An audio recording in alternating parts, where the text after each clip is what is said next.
রাজশাহীর লিচু বাগানগুলোতে ইতিমধ্যে দেখা মিলেছে লিচুর লালচে আভা। গায়ে রং ধরতে শুরু করেছে রাজশাহীর বিখ্যাত বেদানা, বোম্বাই ও মুজাফফরি জাতের লিচুর।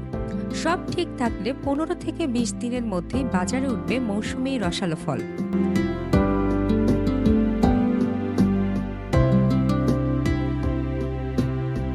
চলছে শেষ মুহূর্তের পরিচর্যা।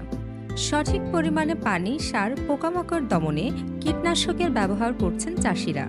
কারণ এই সময়টাতেই লিচুর দানা পরিপক্ক হয়, জমে রস আর গায়ে ধরে পাকা রং।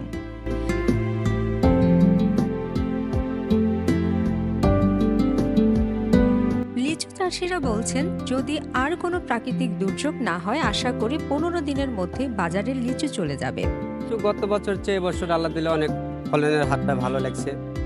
এখনো লিচুর ফলনটা বুঝবো ঝড় বৃষ্টি যাওয়ার পরে ভাঙ্গা চলে যখন হবে সকাল, তার আগে সঠিক নির্ধারিত বলা যাবে না। পোকার হাতটা এবছর একটু কম আছে। আর এটা হলো আঁঠির লিচু, ওটা বোম্বাই লিচু। এটা আগে পাকবে আর ওইটা পরে পাকবে। এটা বাজারের উপর এবং কাঁচা মালের উপর নির্ভর করবে যে কোনটা কত টাকা খাবে এবং খাওয়ানো যাবে। এটা কুশি ধরতে মেলা দিন লাগছে।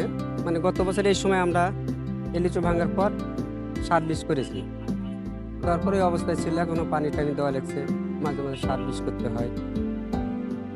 গাছের বয়স এটা মোটামুটি 8-9 বছর হয়ে গেল, 9 বছর বেশি হবে। লিচু বাজারজাতের জন্য ইতিমধ্যে প্রস্তুতি নিয়েছেন ব্যবসায়ীরা। রাজশাহীর গোদাগাড়ি, পুঠিয়া ও বাগা এলাকায় সবচেয়ে বেশি লিচুর আবাদ হয়। এখান থেকে লিচু সরবরাহ করা হয় রাজধানী সহ দেশের বিভিন্ন জেলায়।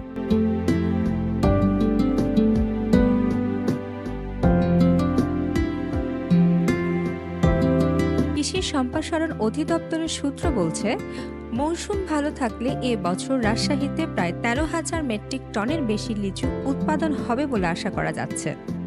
চাষিদের নিয়মিত পরামর্শ দেওয়া হচ্ছে যেন তারা সময় মতো পরিচর্যা করতে পারেন।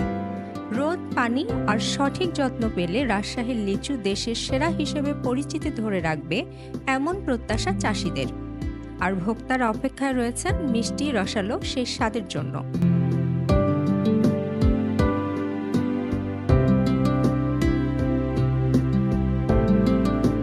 উত্তরভূমি ডেস্ক, রাজশাহী।